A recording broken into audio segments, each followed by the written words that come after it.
uma linda história, uma história que tem tudo a ver com o seu chamado. O começo de tudo. Alguém que é chamado por Deus, alguém que é levantado por Deus para uma missão. E essa missão, inicialmente, é alguém levantado tão somente para servir. Servir a mesa do Senhor, servir a mesa dos pobres, atender a demanda das viúvas.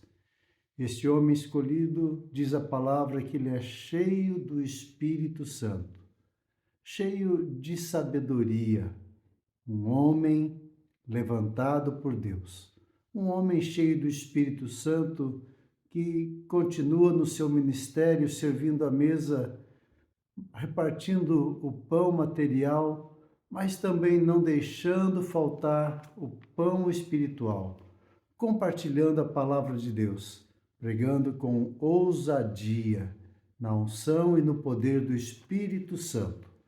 Este homem, nesse ministério, Deus começa a usá-lo com milagres, com a operação de maravilhas. Milagres são feitos.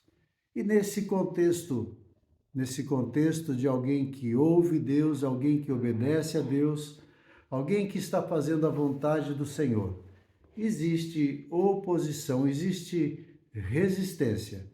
Religiosos que estão perdendo espaço, estão deixando de fazer aquilo que era para ser feito. E Deus levanta outros para realizar. Deus levanta Estevão. E a palavra de Deus, nós vimos, conta toda a manobra. Homens sendo levantados, homens sendo pagos para mentir, para dar falso testemunho, para dizer que este homem blasfema contra Deus e blasfema contra Moisés.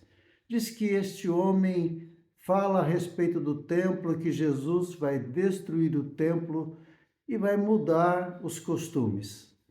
Mudança que incomoda, mudança que não é desejada. E este homem é levado perante o tribunal, diante dos juízes, e a primeira pergunta feita por esses juízes, por esses anciãos é: isto é assim? É como eles estão falando?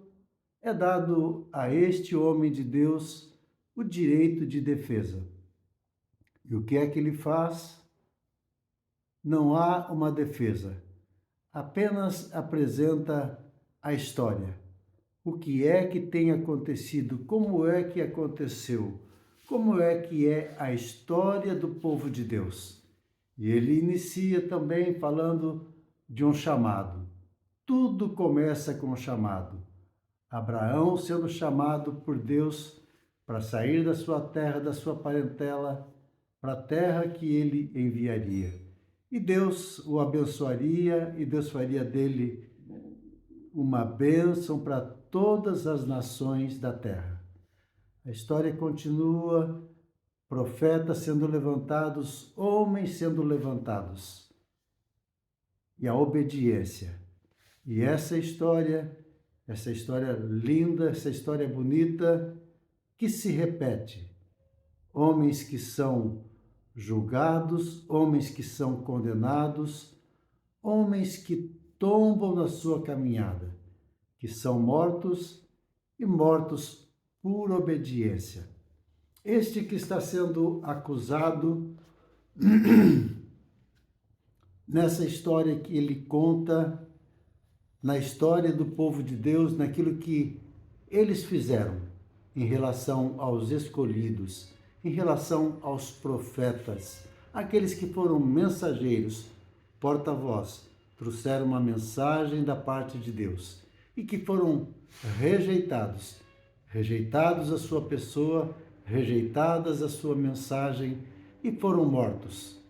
Agora esta cena está se repetindo e este homem tão somente faz essa apresentação.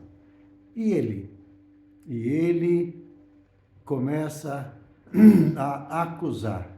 Este que está sendo acusado acusa o povo de terem à semelhança dos seus pais, de terem matado, de terem crucificado o Senhor da vida. E no final desta história, essa linda história, compartilho os últimos versículos, os momentos finais da vida deste homem. Este homem que ouviu a um chamado, um homem que resolveu, que decidiu obedecer a Deus.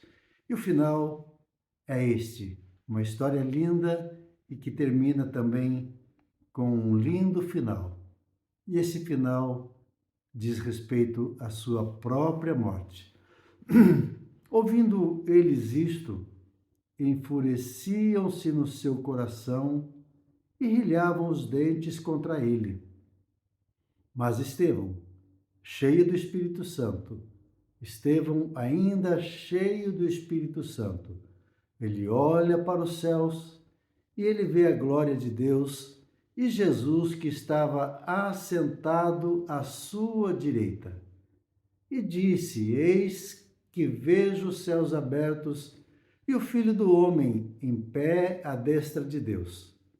Eles, porém, clamando em alta voz, taparam os ouvidos e unânimes arremeteram contra ele. E lançando-os fora da cidade, o apedrejaram. As testemunhas deixaram suas vestes aos pés de um jovem chamado Saulo e apedrejavam Estevão, que invocava e dizia: Senhor Jesus, recebe o meu espírito.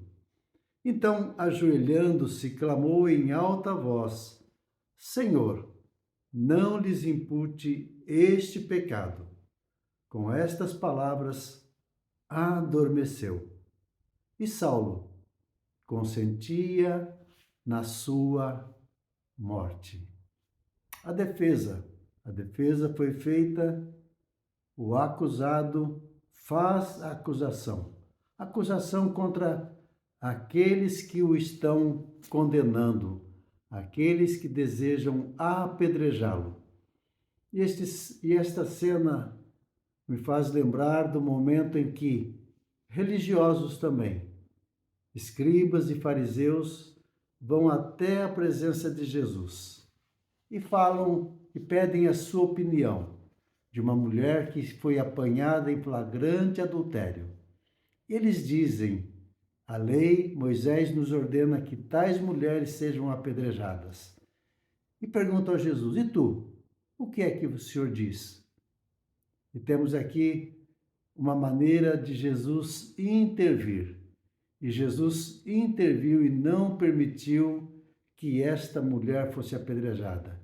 Mas eles consultaram. Moisés nos diz que elas devem ser apedrejadas. E o Senhor, o que o Senhor nos diz? Ele diz: aqueles que estiverem sem pecado, sejam o primeiro a lançar pedra. Mas aqui nesta cena ninguém pergunta para Deus. Ninguém pergunta para Jesus o que é que deve ser feito. Se este homem é digno de morte ou não. Simplesmente eles ouvem a verdade.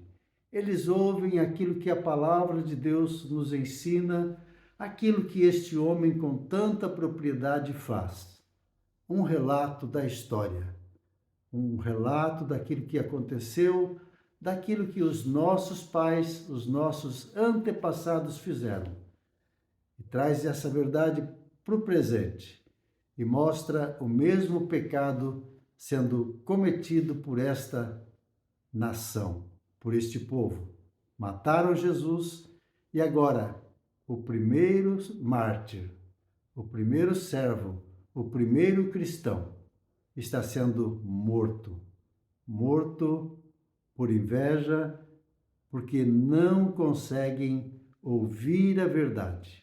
Eles ficam enfurecidos, eles rilham os dentes, eles arremetem contra ele, eles tapam os ouvidos, porque eles não querem ouvir, eles não querem opinião, eles já têm uma decisão, eles já têm uma sentença, e eles partem para execução.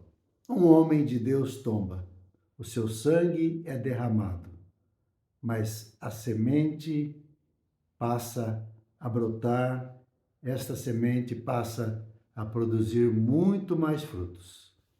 Testemunhos, testemunhos maravilhosos, exemplos a serem seguidos.